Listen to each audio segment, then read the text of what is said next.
Okay, guys, welcome back to Practice Underwater. We're back with Albert here. George has calmed off a little bit. I don't know, tough to tell. Maybe not F though. bombs in between segments. I don't think I've calmed down much. We record these in succession, so I didn't have a week to cool off from last week. All right, maybe I misread the room there. Um, all right, well, we'll get back into it with Albert and then we'll hear you in the outro. So my takeaways from part one: we talk a lot about the soft skills, and I think sometimes people think leadership coaching is fluffy BS, not a whole lot to it. I will refer everybody who says that to this interview. This is where inadequate leadership and mindset is very tangibly affecting your practice in every way possible. And so my hope is that I never hear that comment again from somebody that's heard this interview, because it's that, I mean, this is consulting, like practice management metrics in this interview, and why I called him last week Mr. Right Answers, and he knows all the right answers, yet none of it's happening. And so this is a great interview. And again, we'll talk about it in the outro, but I definitely have thoughts here. Enjoy. Looking forward to it. Okay, we're back with real guest, fake name Albert. Bought his practice in 2007.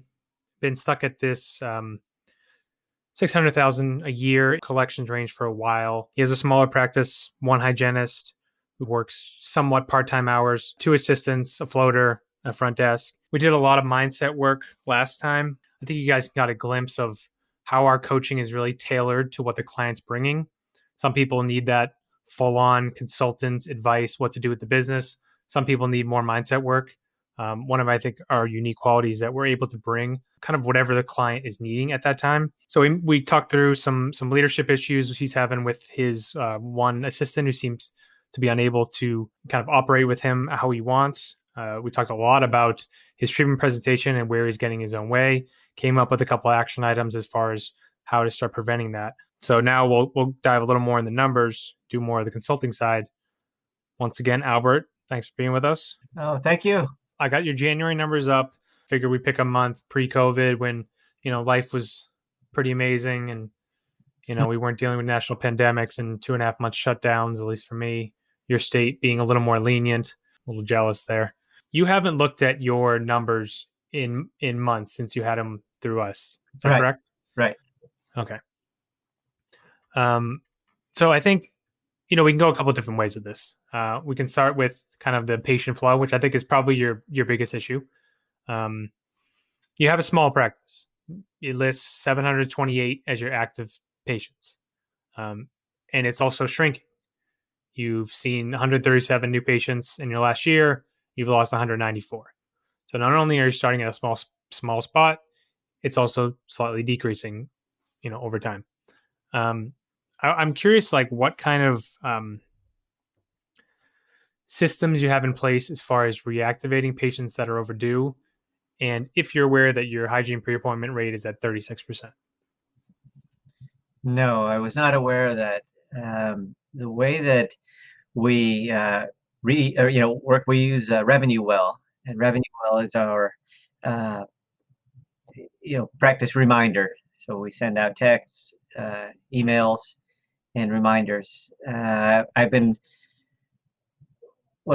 hygienist is supposed to give them their next appointment at in the operatory before the patient leaves, but that's obviously not being done, or to the proper degree. A lot of times I think that she may be talking a lot to them, not necessarily presenting dental, kind of just getting to know them, which builds a relationship, but the getting them reappointed is critical to make sure that they're in the system and getting the care that they need. I've heard Gary Taga say, you presented saying, look, we want to get you as healthy as possible and reduce your future dental expenses, so that it makes sense to them. Why should I reappoint? And making sure that they keep those appointments, because a 6-month recall suddenly becomes an 8-month, a 10-month, and obviously that is not good for them or us. So do you have any follow-up with the hygienist on doing that? And have you explained why you're doing it, like you just said with the Gary Takis quote? Right. I would say my communication with her is not anywhere enough, to really, remind her and follow-ups and saying, hey, look, today you only reappointed, you know, 2 out of the 5 or, 3 out of the 8. Yeah, Hmm. how come? I've been too, you know, too much of a chicken to actually bring that to attention, bring the facts to her and say, look, this is what we expect. This is what I need. I need everybody to get reappointed before they leave. Yeah. I like how you said that facts because I feel hygienists love that stuff, right? They love like little details, metrics, facts, you know, it's kind of, maybe it's a generalization, but I feel like that's kind of how their brain works. They're like meticulous like that. Um, so what is a way that you could bring this to her and then provide accountability for her to get this number to improve? Because right now it's critically low. Yeah. Uh, I think using, practice by numbers so that she can see it, in black and white. Say, look, this is what we, have agreed upon. This is what we want, and establish an agreement that what happens is it all starts out well, and then, I take my eye off the ball and, and abdicate my responsibility of saying, we got to, this is what we need. Uh, and then leave it up to my office manager, but not having enough regular meetings with her and saying, okay, here's where we're falling off. We need to meet up with Belinda and say, okay, here's reappointment rates at 30 something percent. You know, uh, this is, based on facts. So this is what's happening. And of course you'll get, I would expect to get pushback and say, no, they're reappointing and or because, they couldn't make the appointment that day because they didn't have their schedule. But we called them back and they're scheduled. Right. I mean, so currently you don't have practice by numbers. So like, um, what is a way that you could follow up, say, without the software, at least in the meantime? End of the day report, uh, you know, adding that to end of day so I can look and say, okay, how many patients reappointed? Uh, did they Hmm. reappoint in her operatory or was it reappointed up front? And Okay. But and so the potential complication there is she leaves at 2:30, right? yep, So say you're in the middle of a procedure, she kind of just says, "Hey, bye, doc. See you tomorrow," and that's where it kind of can get missed.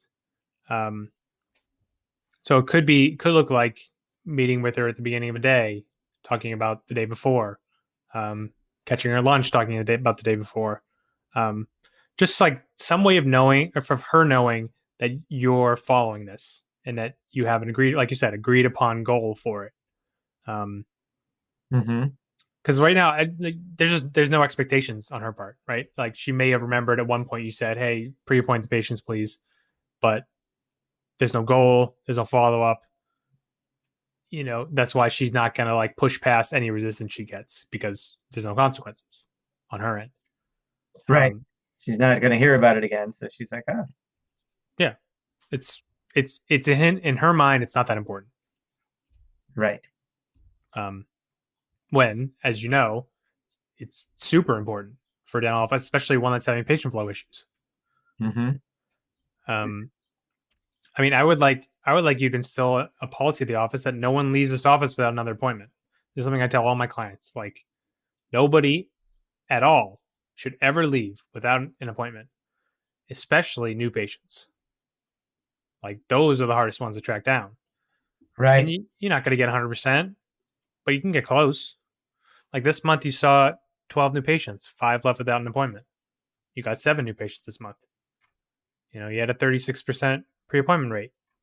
Your I don't know if this is accurate, but your recall percentage is showing at 14%. That would put you probably in the bottom 5%. So like How's that calculated? so it's the percentage of your patient base who is active on your recall. Now, this is a snapshot. I don't know if it's 100% accurate, but it's somewhere close. I mean, I have listed here 455 of your patients are not on a recall cycle. And again, that could be a setting in your software that's off. Could be. But I don't have to know the exact number to know that it's probably not where it should be. Yeah, absolutely. Absolutely. Patients drop off, and many times we don't ever hear from them again, or they disappear and don't return phone calls, emails, or texts until Right. Like, because they patients leave a dental office and then they're in their lives. That's in the past. Like, people don't think about the dental office when they're not in the dental office. So when they're in the dental office and they're actually thinking about the dental office, that's when you got to capitalize and make that appointment and get it on the books. It's easy to move around an appointment after the fact. It's really hard to chase down people for money and for appointments. right. So, the less chasing down you have to do, the better. I mean, what is your system now of calling patients who are overdue?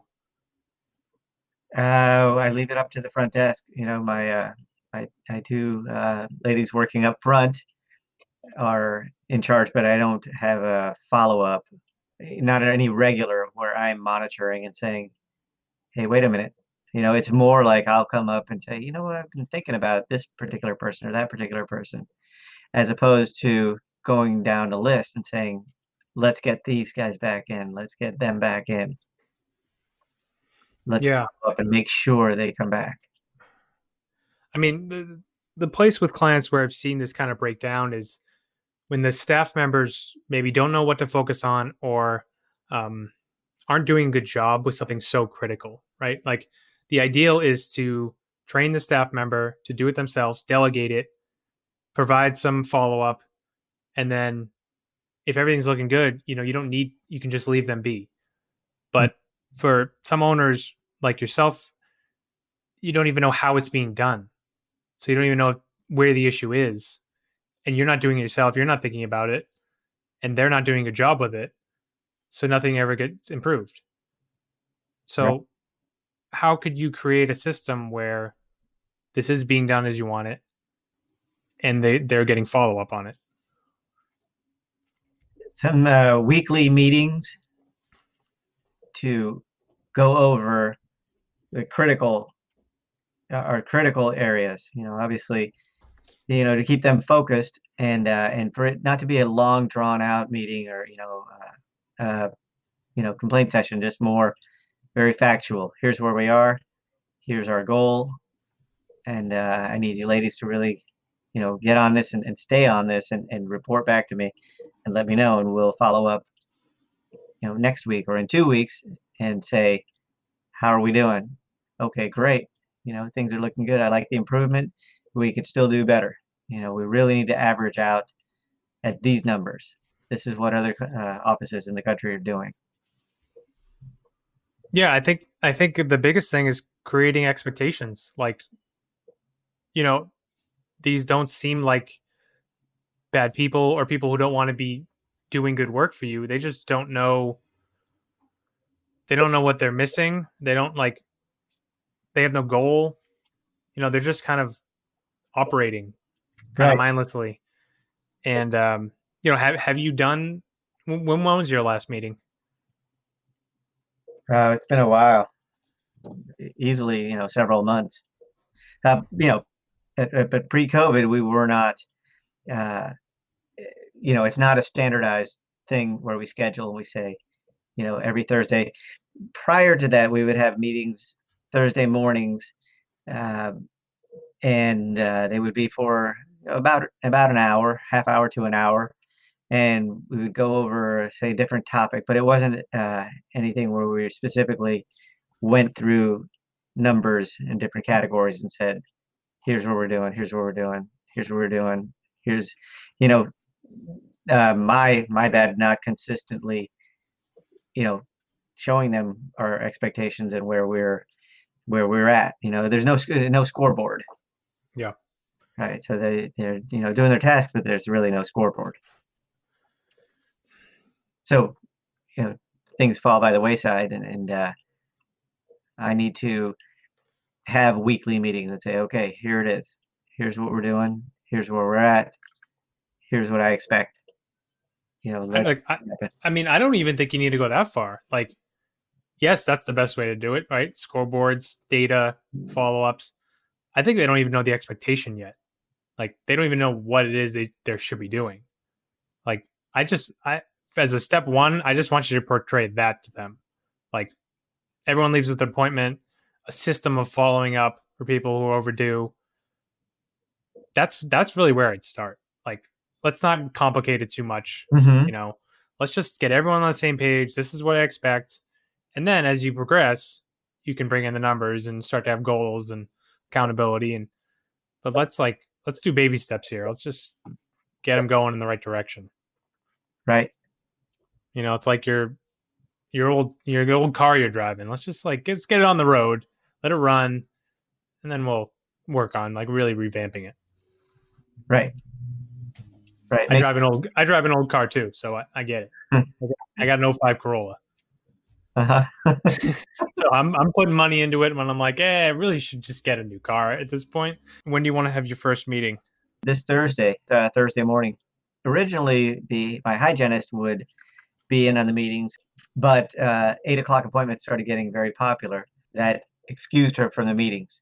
And so then, you try and follow up later, but again, like you said, she's leaving at 2:30, 2:45.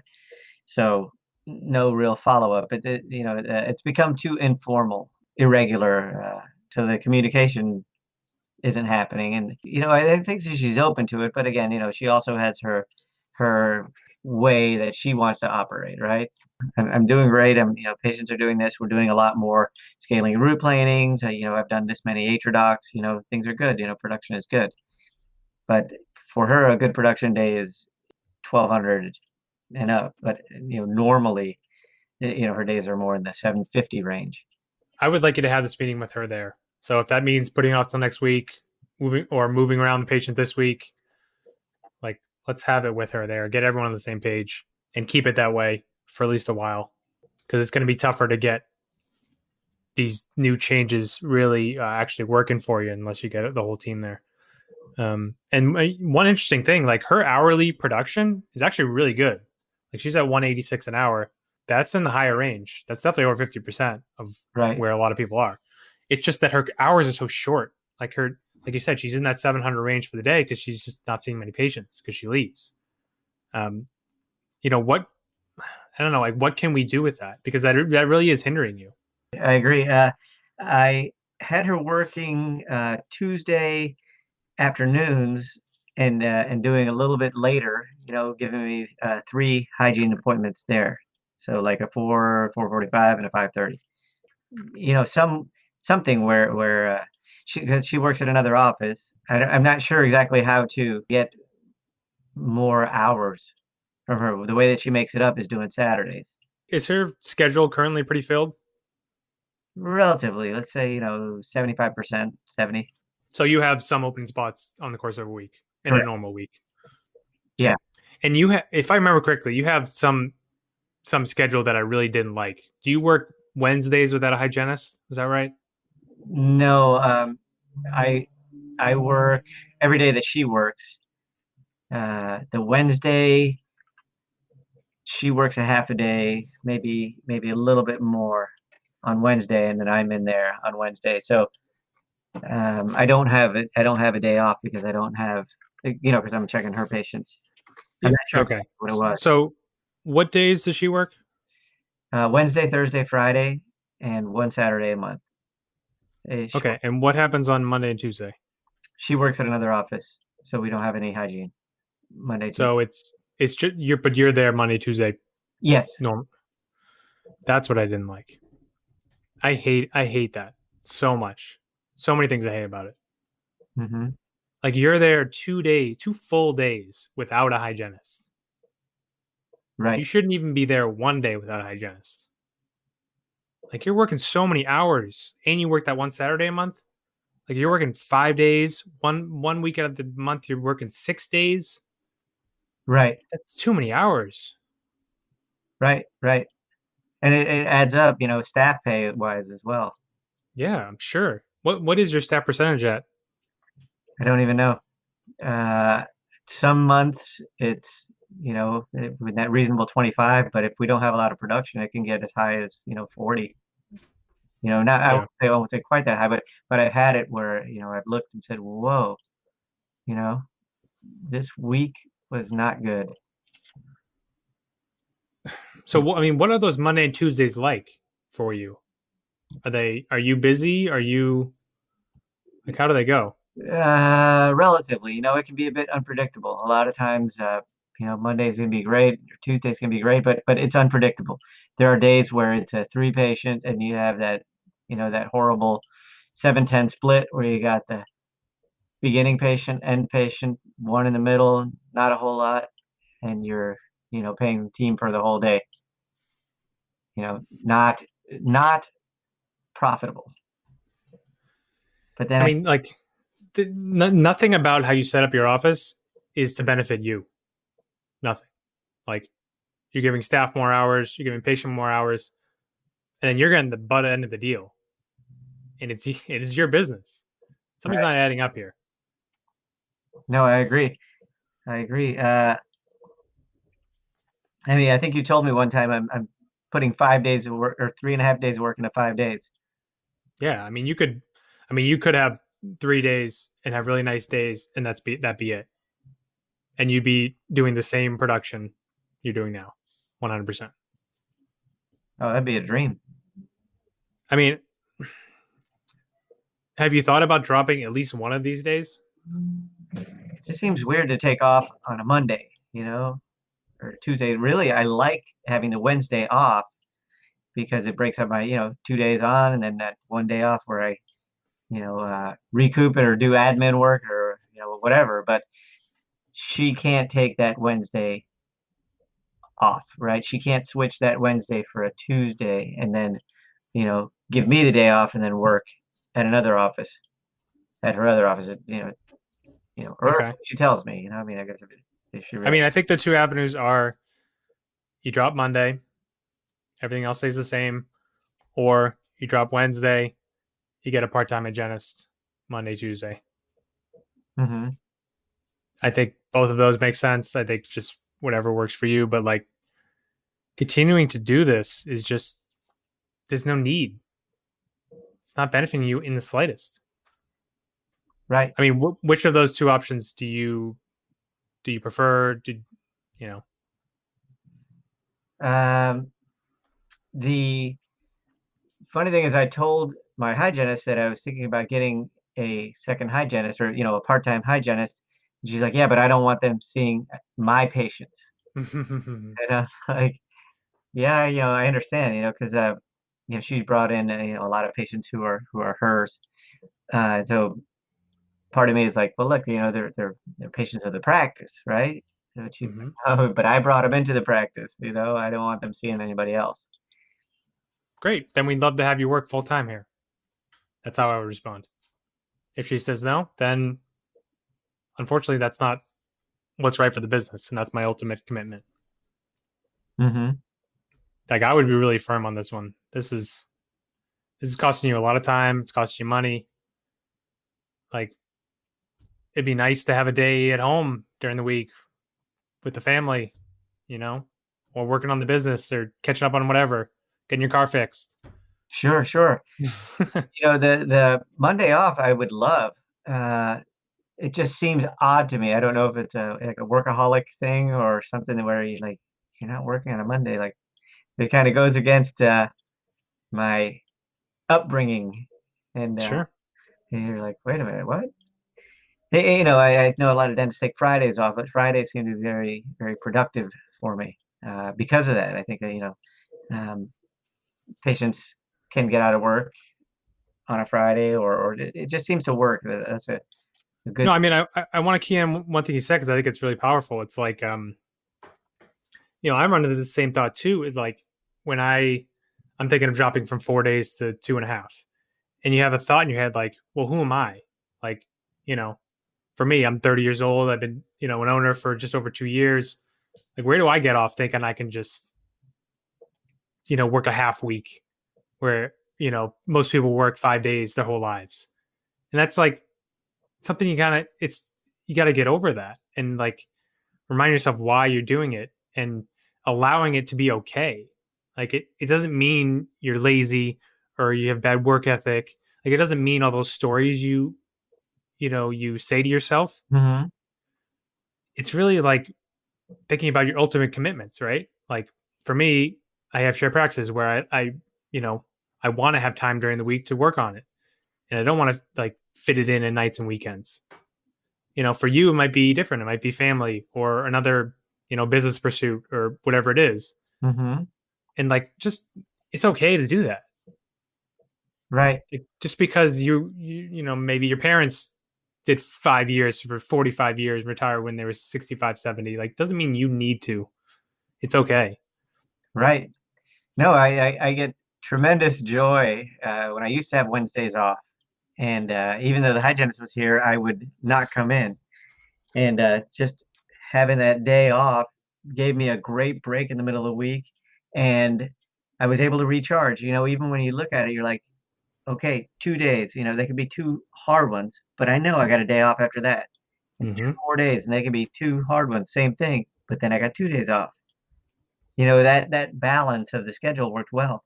But I don't want to miss the opportunities of my hygienist working on Wednesday and me not being there to see the patients, examine them, and agree or treatment plan them and find all the restorative work out of there. No, yeah, I mean, I agree. Like, you don't want to have a hygienist there without you there. 100%. Couldn't agree more. Um, and yeah, Wednesdays might be the perfect day for you to take off, like just in general. Um, but I think you're really gonna like having a 3 day weekend. Like, it's nice. Monday. I don't know. Something about working on a Monday. It's never a good day, at least for me. No, no, Um, those are the days where you're most tired and most, the shock to the system. yeah, get those Sunday scaries kick in, and you're like, is this something you're like committed to doing at some point? Like, you can, like a lot of things, you can agree with it and see the value, but what is it going to make the difference for you to actually change something? Just saying, I'm, really coming to grips with, I'm doing this for me. I'm doing this because this is what I need, and this is going to give me, uh, you know, personal satisfaction, a joy in practice, actually, you know, fulfilling, the practice dissatisfaction I've been feeling for a while is like, wow, I'm working too hard for too little. And, like you pointed out, for everybody's benefit, I'm having this practice and, is this practice so that everybody can have hours, or is this practice so that I can have profitability and a balance of time off where I enjoy my profession, where I say, you know what, I do this, but I also have my time. Yeah. And like, I'm curious, where else does this show up in your life where you put others first before yourself? Oh, I think it's really pretty common, I'm most of the time thinking of other people more than myself, just trying to, make sure that they're happy or appeased or, what do you want to do? Well, what do you want to do? And I can help you make that happen. It's almost like I don't want to lead, but you pick a direction and I'll make sure that that goes really well. Hmm. With my wife, with friends, it's a pretty common thing. It's almost like I don't. That's back to that deserve level thing, where you know, I don't deserve to say, you know what, I'm going to do this for me, and that feels selfish, and you know, that's not really what you're not really making the best use of your time. Where in reality, it is. If I'm happy, I'm much more able to give and much more happy with myself. Where I'm like, you know what, that felt good.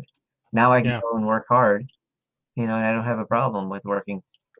You know, I really just do better personally by experience with Wednesday off as opposed to 4 days in a row. So why don't you make it happen? I can. I just have to move her hygiene patients from Wednesday and have her do, push everybody into Thursday, Fridays. Or I don't see another option. I mean, I don't want you to drop hygiene days. So if you're going to move Wednesday, move those patients to another day with a different hygienist if you have to.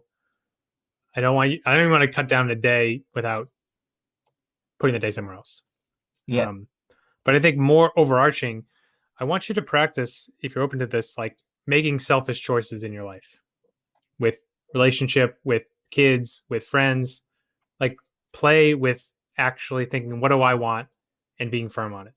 And then you don't have to be, you know, rude or mean, but like I think it'd be a worthwhile exercise for you to like start listening to what you want and acting on it. hmm Yeah, it feels a little, I've been, thinking that way and wanting to act more, what's my agenda? What are my yo quieros? What do I really want to do? Uh, but you know, in the past and it's just my MO, I tend to default to, you know, helping make sure that somebody else's game plan works really well, and I could just go along with it. Mm-hmm. Yeah, and it's costing you a lot by doing that. Mhm. Like it's tiring, it's weighing on you. Um, so play. I would invite you to play around with it. You Mhm. know, best to practice it in your personal life and then bring it into the business more. Um, but I think you'd be surprised what you find and how greater of satisfaction you get and more energy too, right? Like you said, you can show up differently if you've taken care of yourself by more time off or, you know, by just doing more of what you want to do. And being okay. And like you said, you deserve that, you know, finding a way to, um, believe that and act on it. Agreed. Agreed. Yeah, I did used to take a day off. Uh, um, my main assistant, who is also doubles as office manager, her office, she is my joy to practice with because she is amazing. She's ahead of me. If I tell her one time, hey, you know what, I really need this instrument, the next time that situation comes up, that instrument is there. Whereas the other assistant, if I tell her, hey, I really need this instrument, well, she'll have to go and leave the room to go get it because she forgot from the previous time. And somebody who's ahead of you, right? And an active assistant versus a passive assistant where I have to tell her, so she is also going to college and kind of finishing up some of her classes. So on Tuesdays was her big class day. I started taking that day off because when she wasn't there, I didn't want to practice without her. Mm-hmm. And it felt good, but it was against the grain. It was a very unusual feeling to take a Tuesday off, kind of that same thing. Like, wow, that's pretty selfish. you know, uh, what am I doing? You know, but Yeah, I mean, we were just conditioned that way, right? It's a day during the week. I should be working. right. You know, I went to school 5 days a week. I started working 5 days a week. Like these are work days, hmm and like realizing that we're just like we've been conditioned for that. It doesn't make it reality. Like this is the beauty of being an owner. Like you get to dictate your own schedule, and you've never really taken advantage of that. No, I think it's gonna, I think it's life changing. yeah, I could see a lot of joy there. You know, Yeah, for sure. Um, what else do you wanted to make sure we touched on before we wrap up with everything? um, you mentioned a while back interacting a lot more with my staff, like going up front and you know interacting with the team, kind of training them, and I haven't really done that. I've thought about bringing a chair up front, and then in the morning, kind of sitting down and it kind of building a bit of team cohesiveness, right? Given an opportunity where we're sitting together and saying, okay, hey, let's take a look at the schedule. What's cooking here? Do we have financials worked out here? This is what I expect. Instead of retreating here to my back office and whatever, looking at any number of Dental Town or Mm-hmm. stuff I have, whatever. Um, Spending time up front there. I know you mentioned that helps a lot. Yeah, I think it's twofold. Like, one is the relationship building part, like creating the team culture that you want, whatever that is. Um, more light, fun. Everyone's like everyone's laughing. It's an enjoyable place to work. And then also the kind of the bigger piece is taking more ownership of your practice. Like you've just been kind of very hands off your whole ownership career, where the front's going to handle the front stuff, the hygienist stuff, like, and I'm just going to be here doing the dentistry and doing the things I need to do. Like I want you to learn more about your own business, like the way things are being done, the way people are being scheduled, how they talk to on the phone, how insurance claims are followed up on. Like you need to spend the time to educate yourself on how things are being done, because if you don't know it personally, you're trusting people who, unfortunately aren't doing a great job at their jobs, like pretty much in every role. But if you don't know how to do it yourself, how are you going to train them on anything, right? Yeah. Aside from bringing in outside help, like this is how you go about it. Right. But ultimately, once the outside help leaves, then Right. it goes back to the inmates running the asylum. Yeah, and that's a downfall of like an in-office consultant, say, where you kind of become dependent a bit, and a skilled one will teach you the skills and let you run free, and you've now made improvements. So I mean, that would be my invitation to you, is like, yeah, do less retreating into your office. I know it can be more enjoyable and easier, and um, be more of a presence in the office in many different ways. Yeah. You also mentioned um, clinical speed uh, and being able to do same day dentistry.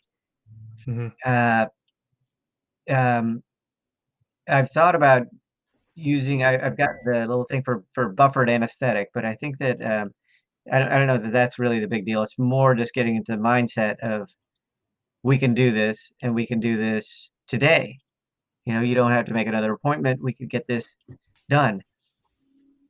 One is the fast financials, right? So Mm-hmm. we can Mm-hmm. get that squared away.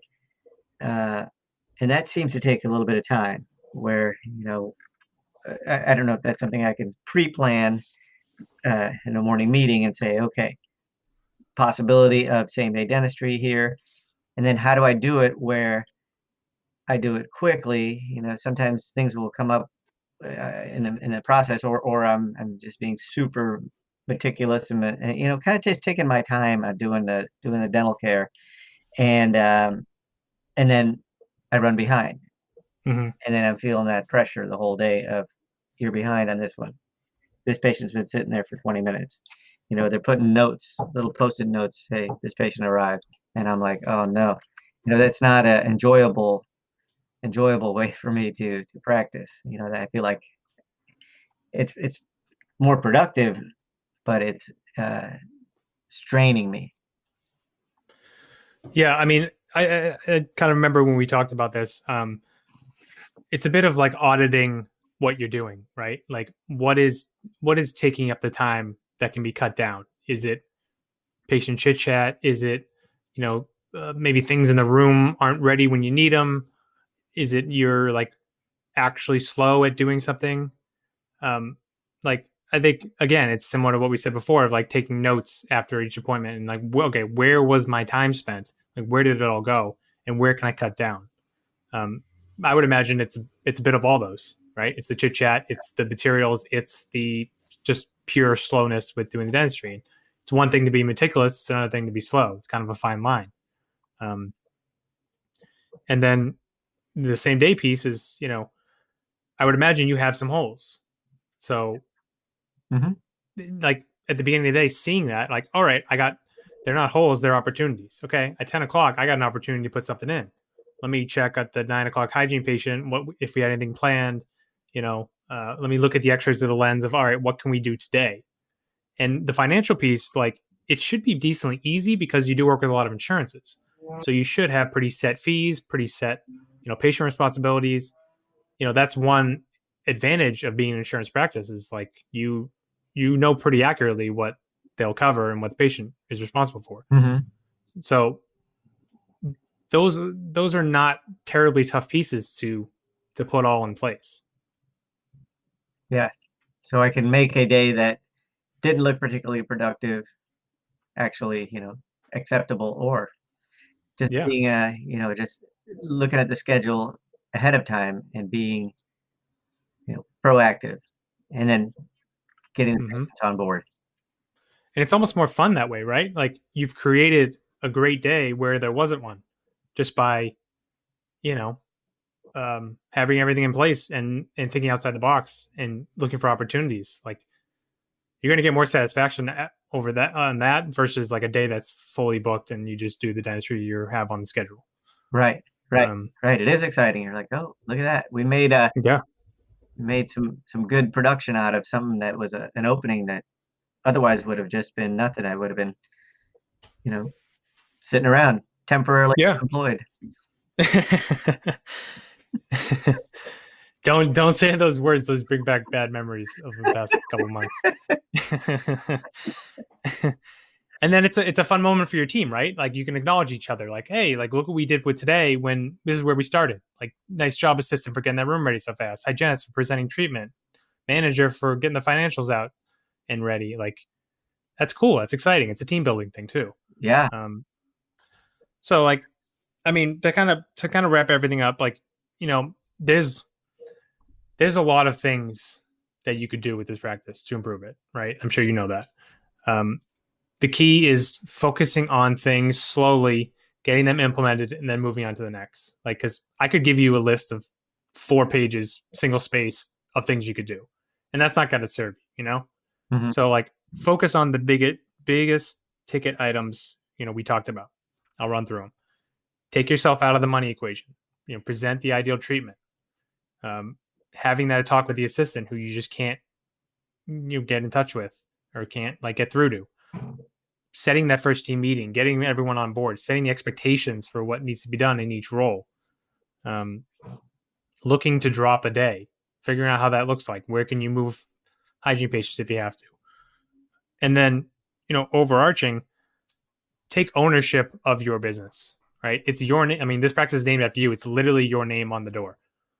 Like, find out how things are done. Like, get your hands in a couple pockets here. Like, be a presence, build the culture you want. Like, in little by little, you implement those stuff and, suddenly you look back and like, oh, my practice looks a little different than it did before. Like, this is kind of nice. And then, you move on to, other items that are pressing. But that taking it slow and diligently and not just saying, hey, hygienist, pre-appoint patients, and then that's the end of it. Well, I told her what to do. Now it should improve. No, you got to like see it through. You got to hold her hand through it. So those are where I would start. I think you have unique abilities. You just got to let them shine, and you got to get out of your way a little bit. And there's no saying you can't be a wildly successful practice owner. No, I agree. It's taking the action and sticking through, and exactly like you said, see it through. It through. I like the quick start, but I don't like the follow through. All right. And so that's why I rely on my office manager, kind of main assistant office manager. She is great at following through. And so I need to be the one it's my name on the door, right? I'm the captain. Yeah. See it through. For sure. All right. Well, thank you, Albert. I mean, this was great. I hope everyone enjoyed kind of the more mindset type episodes, different than when we like really get into the numbers, but I think that's ultimately what would serve you best through talking today. So thank you for being so open and vulnerable, and I really appreciate it. Super, Matt. Thank you for making it easy on me. I didn't know I'd get grilled based on numbers, and our practice. It's a very nice and warm environment, but it needs to be more productive for me, and also doing the right thing for patients so that their work, they don't have to deal with the tooth for the next 20 years, right? Or 10 years, Mm-hmm. Do it right. Do it right the first time and enjoy the benefits. Absolutely. All right. Well, that will wrap us up with Albert. We'll see everyone next week. Okay. Part 2 done. George, you brought up some interesting points. So you called him Mr. Right Answer. And I think that's really poignant in a lot of ways. I've been having my own life coach for a couple of years now. And early on when I started, I was called out for kind of this. Like, they would ask a deep probing question and I would just kind of respond immediately with a nice prepackaged answer that was, what I thought was going on. And they're like, no, that's not really how, like, you're not looking deep in you for what's really going on. And now when I get asked questions about my life, I pause for a bit and think about it and not just say the immediate thing on my head. That's the perfect awareness that's going to answer your question perfectly. And that's constantly what Albert does. So I know you had some thoughts there and plenty of others. Is that, it's for me, I love when you said in the interview, you said, do what's best for your practice. That's your job as the owner. If that was his, imagine somebody's job description, right? You just listen to an hour of what he does in his practice. He would be fired so fast. If his job was to be the owner of this practice, gone. 7 years to own a practice and not be able to fill up one hygienist schedule is a patient retention, just a display of average patient retention. Did you like his working hours too? Whether he comes in, I called him out instantly when we were coaching and again on air. Wow, I hate his schedule. Yeah, so let's talk about that, right? Do what's best for your practice. So the way this works, in case you're wondering where Matt and I are coming from, you do exams. And from those exams, you have treatment that's accepted. And doctor hours are pretty much just, when are you going to do that treatment that was accepted? So Monday, Tuesday, he might as well just take them both off. Because if he's only seeing hygiene patients Wednesday, Thursday, Friday, half day Saturday, why even be there any other time? You're just spreading out your doctor production over 5 days when you're only diagnosing off of 3. So we try to get our clients to do the opposite. We try to double hygiene them on as few days as possible before we expand their hours. So he's doing the exact opposite of everything that we think is positive. And so, and he's like, well, I feel weird taking it off Monday, Tuesday. It's like, well, you should also feel weird about being there without a hygienist. But is his upbringing though? Like he came from a family that was very hardworking, and they worked 5 days, and I feel like that happens a bunch. Like I got that do that. Yeah, you were ingrained that Monday through Friday I'm working, and that's how my parents did it, my grandparents did it, and if I do something differently, then that means I'm lazy or a slacker. When it's just not smart to do it that way in this case. Yeah, and I think the light bulb moment is I'm working in 5 days, making less because I have overhead on Monday, Tuesday that I'm not justifying to. So it's like this Midwesterner mentality thing is really costing you money. If anything, you're working more and making less. I mean, I don't understand how that's winning. But then again, like, right, do what's best for your practice, right? The whole reason why he's doing this, like, this is gymnastics.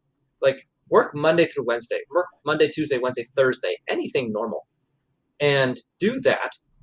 But he doesn't want to have an uncomfortable conversation with his hygienist. Yep. That's what it comes down to. Like, imagine if the hygienist knew this. For the last 7 years, this guy has been working this ridiculous work schedule where he doesn't see hygiene patients on Monday and Tuesday. He has terrible retention where he can't fill up his schedule because he's just unwilling to have conversation about reappointing with the hygienist, some basic tracking of that metric, and then some maybe hire a different hygienist who can work the hours you want. It's not a big deal. This is hard for me. This is very hard for me to listen to because it's everything of why. I mean, I guess I do wonder sometimes why average dentist is $675 in production collections. This is like, you got a window into it. This is very typical. Fear-based, scarcity-based, inability to grow, leadership in the toilet. Like, this is kind of the blueprint. for And it's funny five to because 600,000. 7 years in, that means we're at equilibrium, right? If he had never met you in his life, this would be his entire career. Mm-hmm. And this is equilibrium in and of itself. And the areas, right, we've pointed them out over 2 episodes. The areas where he's lacking are every area where he's uncomfortable, right? Good conversations with patients about treatment, conversations with staff, all of these things. His roadblock is his discomfort. And this is where I always say personal development and leadership development are so closely married. It's ridiculous. The personal growth he's going to get from the process that it would take to become a better leader in his practice. Like that's a lot of discomfort he's moving through, and I don't want to judge him, right? Like just because these things make most people uncomfortable. This is like the average dentist. These conversations, they make very uncomfortable. But I love how you pointed out, you said, does this show up in your life? This shows up in his life everywhere. Mm-hmm. And I loved that bridge because that shows the personal development that he needs to get, which will help him in his practice. But it's not, or leadership development first, which will help him in his personal life. Those two are married. And it reminds me a lot of when I first got divorced. I had a conversation with my life coach. She was like, "What do you like?" I'm like, "I don't know. I've never thought to get to know myself, and I've never prioritized myself." And so that putting other people first thing that he has going on, I very much, and right, I'm roasting him, so I'm trying to roast myself simultaneously. Like I very much had that. And, the reality is that he is important and he needs to start prioritizing himself a lot. But I think that, before he will get nowhere if he is unwilling to or unable to push through and be vulnerable enough to share why he is not. Like that's where it starts. He can't be Mr. Right Answer. He has to share the wrong answer that he doesn't want to say. Yeah. And I don't know if it was in the interview or a coaching session where it's even how he picks restaurants with his wife. Like he's just like, "Oh, what do you want to do? Where do you want to go?" And I put him through an exercise. Like I said, I don't remember if it was the interview or not, where it was like, "No, you need to, the breakthrough for you is just pick the restaurant and you guys are going to go there. Like, yeah. Just declare what you want." And it's funny because I have another client who started out just like him. And George, you'll know who I'm talking about. Yeah, I think I know. Is this Mr. Charts? Yes. Okay. Been an owner 7-8 years, same collection rate. One major difference. He trusted the process and was willing to do what it takes to improve his situation. And in the course of 7 months, we took him from 45K collections to the high 80s, and then COVID hit. Yeah. Nice. And it was another one of those things like we're talking about. He didn't realize he was even there because of COVID happened. Kind of like he forgot all the progress we made. I was like, "Hey, look back at your numbers in January, but like we doubled your practice in like 6 months." And like I said, average dentist, average guy, very same thing, really nice, really ethical, but he was willing to trust it, and that made all the difference. And I think this is where, right, I've harped on. So Albert, if you're wondering why I've been so hard on you and have a roast coming after this comment, my hope is that you have to reach a point where you're fed up. It's like the addict who reaches rock bottom before they change. Like there has to be a point where you've had enough and you're willing to go through the discomfort. And my hope is that listening to me just for about a net total of like 25 minutes talking about you in a way that you probably don't love, hopefully that's enough. Because you have to reach a point that you've just had enough. And you kind of alluded to it in the interview. Like, I've had enough of not prioritizing myself and not doing what's best. You've said it, right? But like, you have to actually be it. You have to reach the point where like, that's it. I can't take this anymore. I have to change. It's going to take something like that for you. And it takes something like that for most people to change and be willing to push through the discomfort, because then the discomfort is now better than the worst feeling of being in this fed up state of average. And so, and this is where I'm going to roast you for the buffering anesthetic comment. You're talking about fitting in same-day dentistry, and you looked into buffering anesthetic so that they get numb quicker, so you could fit in the procedure. I forgot he said that. And that is like such an average, like that is like the way that every dental supply company sells something to a dentist, is like the thing that is not the problem, which is the time it takes for anesthetic to kick in, versus it's the clinical speed, the efficiency, all the things that you don't want to address. Talking to patients for 10 minutes before treatment. Patients for 10 minutes, before treatment. Like, why are we not talking to them after they're getting numb? That's the buffering anesthetic time that you'd save. So that was every dental supply company out there that sells products does it that way, of like this is not your problem, but I'm going to make you think it is. Like that curing light question of like, how much time do you save per year by getting an expensive curing light? Total BS. And, oh man, I saw that. And it was like, if this whole thing wasn't like the average dentist, like on a platter for us, that comment was just so, ugh. I forgot about that one. That's really good. No, it's good though. We need a little bit of a dichotomy every once in a while. We don't want to come out thinking everyone's just crushing it and needs to tweak a couple things, get even better. It's good to see the other side too. This is transformation. If there's a takeaway from this episode, it's personal transformation is required in this practice. It has nothing to do with the consulting of this practice. He could get the right systems, he can get an in-office consultant, whatever. Until he as a person changes, he will always be holding it back. And that is and so I'm sorry, Albert, you seem so nice.